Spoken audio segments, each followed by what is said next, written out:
আমি ফখরুজ্জামান বলছি। আমি সাবেক পূর্ব পাকিস্তানের রাজশাহী শহরে জন্মগ্রহণ করেছিলাম, সেখানেই লেখাপড়া করেছি।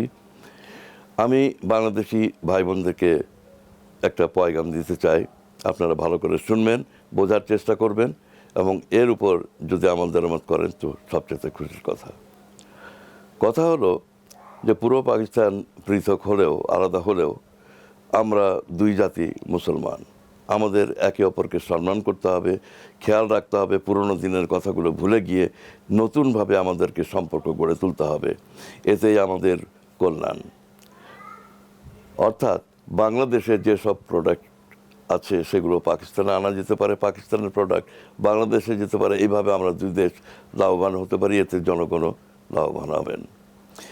আচ্ছা, এবার আসি কাজের কথায়। 1971 সালে যা কিছু হয়েছে অনেক ভুল হয়েছে, সেগুলো হওয়া উচিত ছিল না। আর সেসব কথা ভুলে গিয়ে আমাদেরকে আবার নতুন করে সম্পর্ক গড়ে তুলতে হবে, এটাই আমার পয়গাম।